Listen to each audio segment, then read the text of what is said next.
গরমকাল চলে এসছে মানে পটলের তো এন্ট্রি হয়েই গেছে, তাহলে পটল চিংড়ি কেনই বা বাদ থাকে বলুন।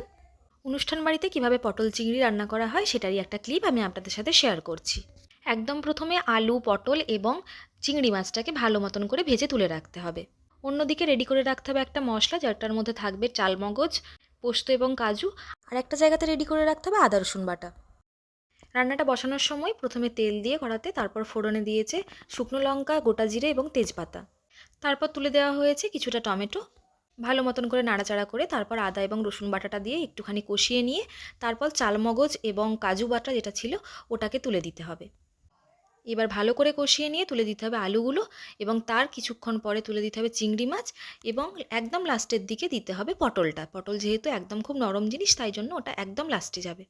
পরিমাণ মতো নুন আর হলুদটা কিন্তু দিয়ে নেবেন। এই রান্নার পদ্ধতি খুবই সহজ এবং খেতে হয় খুবই সুস্বাদু। এই গরমকালের শুরুর দিকেই যখন কোনো অনুষ্ঠান বাড়ি পড়ে তখন পটল চিংড়ি একদম মাস্ট থাকেই। আর নিজেদের বাড়িতেও কখনো কখনো আমাদের মনে হয় যে অনুষ্ঠান বাড়ির মতন করে পটল চিংড়ি রান্না করি, সেক্ষেত্রে তাদের জন্য এই রেসিপিটা কিন্তু একদম খুব সহজভাবে দেখানো হয়েছে, এবং বুঝতেও পারবেন কীভাবে রান্না করেছে, এবং মশলার প্রয়োগও খুবই কম আছে। দেখুন রান্নাটা কত সহজে এবং কত কম সময়ের মধ্যে তৈরি হয়ে গেল। আর এদিকে রান্নার পরে ওপর থেকে একটুখানি গরম মশলা, ঘি এবং গার্নিশিংয়ের জন্য অল্প করে ধনেপাতা ছড়িয়ে দিতে পারেন। তো ফিনিশিং টাচটা বাকি আছে, লাস্টে একটু অ্যাড হবে আমুল দুধ। 2 প্যাকেট গুঁড়ো দুধ একটুখানি জলের মধ্যে গুলে রাখবেন। এক্সট্রা গ্রেভিটার মধ্যে এই দুধটাকে মিক্সড করে তারপর পুরো গ্রেভিটা একসাথে তুলে দিতে হবে এই পটল চিংড়ির সাথে। রান্না একদম কমপ্লিট হয়ে গেছে, এবার টেস্ট করে আপনারা বলবেন কেমন হয়েছে খেতে।